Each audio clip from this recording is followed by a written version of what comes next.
So with Cyberpunk 2077's confirmed showcase at E3 2019, what better time to look at the lore behind the inspiration for CD Projekt Red's latest title, and that would be Cyberpunk 2020, the second edition tabletop game written by Mike Pondsmith.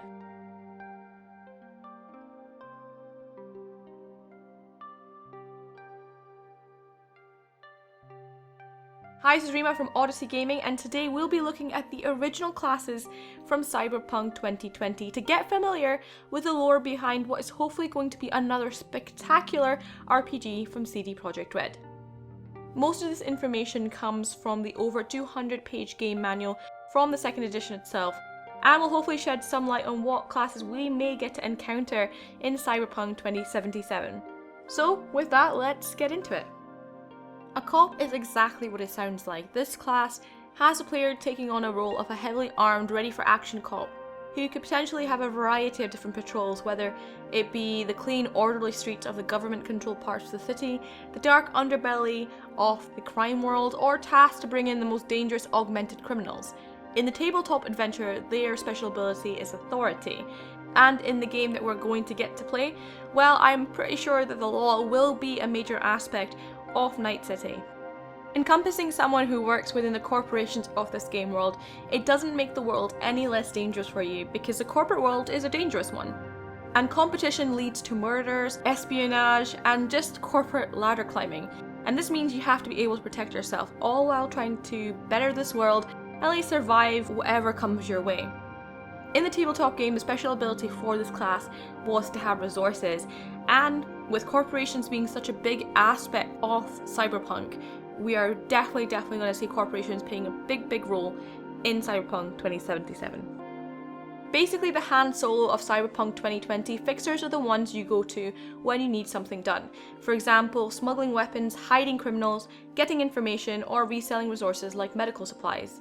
However, all these deeds come at a price and with a lot of danger.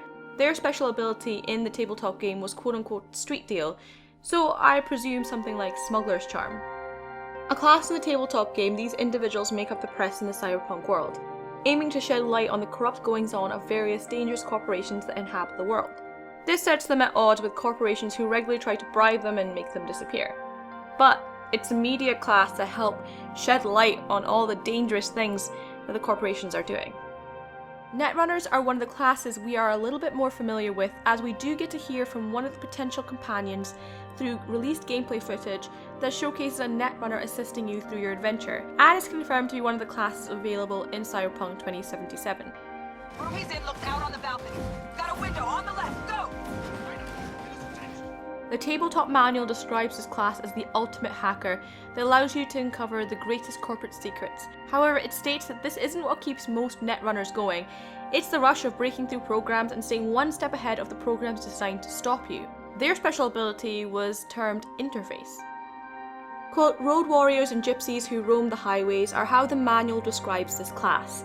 Almost something like out of Mad Max, nomads travelling in wandering fleets are made up of cars, vans, buses and RVs, and comprised of individuals who were displaced by corporations.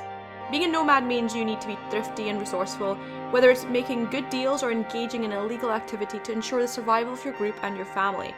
This puts you at odds with several groups, especially the law. Deemed the quote-unquote street poets, ROCKERBOYs act as rebellious figures who aren't afraid to share their anti-corporation message. With the special ability of charismatic leadership, ROCKERBOYs are those who inspire revolution and rebellion through music. Though it may sound like all they're doing is playing music, the message of these individuals can put them at odds with giant corporations that they rage against. I'm actually looking forward to seeing if Cyberpunk 2077 will play homage to all of these different classes, especially the ROCKERBOY, which I can't wait to actually see what that looks like in this game world. Quote, hired assassins, bodyguards, killers and soldiers. As described by the manual, solos are hired mercenaries that are fighters, normally with military experience. This class seems to come hand in hand with cybernetic augmentations. Quote, as battle damage piles up, you start to rely upon more and more hardware, which suggests that solos tend to be heavily reliant on cybernetics to be the best killers they can be. In the tabletop game, their special ability was combat sets, and this is one of the classes that is confirmed to be in the upcoming game. The last of the 3 classes confirmed for Cyberpunk 2077, the manual describes this class as individuals who love disassembling and re-engineering things. This means nothing is left broken in your hands, whether this means fixing up vehicles or cybernetics to create new gadgets and weapons. A similar class to the Techie is a medtech who deals with people rather than pure machines, normally dealing with implants. An example of this is the doctor that V visits during the gameplay footage to get some new upgrades. So those are the classes from the tabletop game Cyberpunk 2020 that acts as inspiration for CD Projekt Red's Cyberpunk 2077. We know that our protagonist will have access to aspects of the Netrunner, Techie and Solo classes, and that, like Mass Effect Andromeda and The Division, to name a few examples, you won't be strictly limited to one class. However, the other classes of the tabletop game may help to build up the world of Cyberpunk, and though may not be playable, are likely to showcase in the game as NPCs whose roles can shape up this likely rich and diverse world. But what I want to know is which one of these classes most appeals to you and why. Let me know in the comments below. And I gotta say, I am very glad that we actually do get to play around with the Techie class because it's definitely the one I'm keen on playing. If you like this video, please like and subscribe, and please share this video to help the channel grow. And remember to hit that bell icon to stay up to date with all future Cyberpunk related videos. Much thanks for watching, guys, and I will see you next time.